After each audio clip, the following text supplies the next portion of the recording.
I want to announce that I am writing a new book called Lanterns of Light. In November of 2023, I was sitting in my meditation, feeling really grounded, really peaceful, connecting to God in a really deep way. And I heard a voice, which was not my own. I knew it was God. It's time to write your second book. What I heard was, I want you to write a book using your favorite scripture verses, chapter, and then talking about how you've used that verse in your own life to overcome or to deal with whatever it was that was coming up for you. It really scared me, to be quite honest.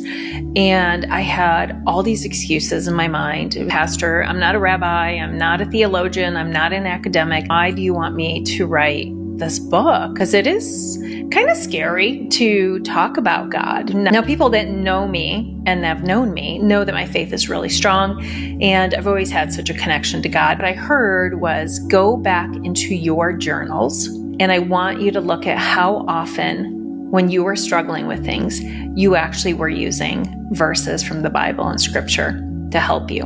Went back, and because I type my entries when I journal in the mornings, I was able to go back and say, wow, I found actually over 20 different verses that I had relied on over the last couple of years. I started writing this book, still a little begrudgingly, but out of obedience. I started slowly talking to people about the book. I talked to people within my circles, some friends that were within communities that I was a part of, and really started to share with my family a little bit more of what I was doing. And the more that I started writing, the more it was clear that I should be pulling my journal entries into some of these chapters as well.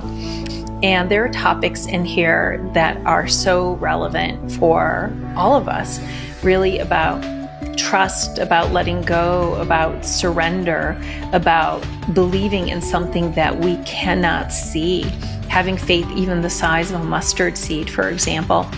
And it was really great actually going through and doing a lot of the research on the historical context of the verses and what was happening.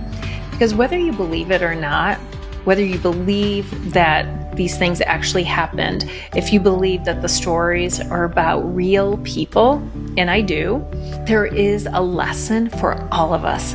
And one of the beautiful things that has come through is allowing readers at all different walks of spiritual life and journey and faith to read the chapters and share with me what it brought to mind for them and how they've internalized it.